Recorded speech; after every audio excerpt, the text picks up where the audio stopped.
Ash here from Anything But Milk Toast. I just finished reading Mary Shelley's Frankenstein. And I have a few thoughts on this book. I literally just finished it. So that the thoughts are fresh. They're they're here. First off, am I the last person to know that the monster in the book, it has no name? Did you know that? I didn't know that. I thought the monster's name was Frankenstein, but it's not. Did you know? Did you know that? I didn't know. This is why we're reading the classics. This is why we're reading it, because my entire life growing up and in pop culture, they always show you the monster and they call that Frankenstein. Or, for example, Halloween. What are you going to be for Halloween? Oh, I'm going to be Frankenstein. Oh, Frankenstein, Victor Frankenstein, was the man who made the monster. The monster he made never has a name. Not one time. I searched. He's called the monster, or Victor Frankenstein himself calls him the demon, I think. You can correct me down below. Just finished reading it, but this is what's fresh and hot in my thoughts. So, did you know that according to the book's descriptions, my interpretation anyway, maybe other people get different things, the monster or the demon actually seemed more like a giant hairless Bigfoot than the depictions that I've seen of him in movies.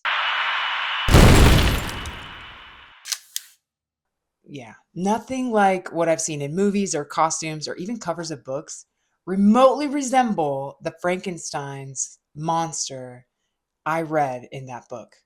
Um, he seemed like a Bigfoot, but without all the hair. Huge, supernaturally strong, fast.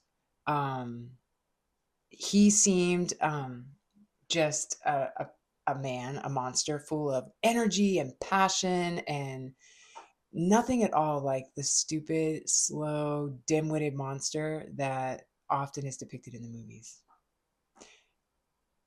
Frankenstein's monster turns out is quite the brilliant intellectual, and he could probably smoke me in math any day. Not just math.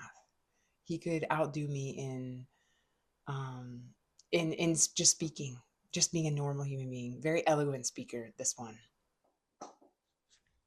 Two, this parallels Zelda, the game, for me at least. So let me explain. The first time I played Zelda, I realized that Zelda wasn't the name of the guy, warrior, elf looking thing. Whatever. That's Link. Zelda's the girl. She's the princess. You're probably laughing, but I did not know that until I actually sat down and played that movie. I always thought Zelda, obviously, when you see the game, especially the old version, you see this picture of the guy, Link. You see a picture of Link usually, and it says Zelda. So you just you link them, no pun intended. You put them together. And anyway, so I feel like this book is like that.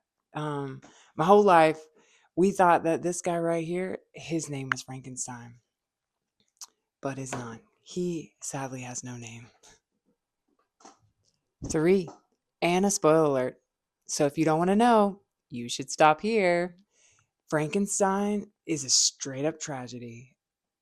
I did not know that. I mean, I thought it would have been like a scary, obviously a monster story, but I wasn't aware that it was going to be from start to finish just 100% tragedy. So, FYI, it's a tragedy. But yes, everybody dies.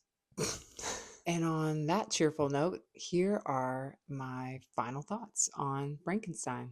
I was delighted to discover how relevant the themes from Frankenstein are to today. And that's always fun, when you're reading something and you're just pulling and connecting the dots between. It's just, I don't know. I don't even know how to put it in words. It's amazing to think that this lady, what was she, 18 when she read it, which is even cool. This young girl, 18-year-old, something that she wrote so long ago still is speaking today. And everything that's going on in our culture right now, especially with AI, like it or hate it, there's a lot of opinions out there, but ultimately, I couldn't help but connect to Victor Frankenstein's, as a character, the themes that she was fleshing out with his youth. He's so smart. He's got the world ahead of him. He's got money. He's kind. He's got intellect. He's got a good heart, but he gets obsessed. He gets focused. He's the science, but not only the science, but she also writes that he delves into the dark arts. So the study of things, of the earth and the spirits and the elements. She used way more flowery words than that, but you get my point. And from that whole process, his obsession, once again, results in him creating the monster, the demon. And the moment that he creates it, he despises it. And from that, he rejects it. And then what happens is like a cascade of events, which results in death and tragedy and pain and suffering. I mean, it doesn't stop. So, yeah, what are your thoughts on that? If you read Frankenstein, what did you think about the themes that were in the book? I don't know. I just couldn't help but think about AI and what's going on right now in our world with, the creation of AI. You can see so many benefits to it, but ultimately, I wonder if humanity isn't a little bit like Victor Frankenstein. We are young, meaning youth and ignorance. Young people, because I mean, I'm not old, but I'm not young 100% anymore. Been through some of life's trials. But yeah, young people, they see life ahead of them, and they have energy, they have strength, but they lack experience. They lack the hard knocks and the disappointments that living brings to your doorstep often. That tempers that I don't even know, that tempers the energy and the passion. Like, I'm gonna go take over the world. And then the world's like, kathwap. You're like, oh, maybe not. I don't know. Can you relate to that? So yeah, I just saw Victor Frankenstein's journey as he starts out as this young, handsome, just the world is before me. I can do whatever I want. And he's smart. And he does. He fulfills his goal, he fulfills his passion.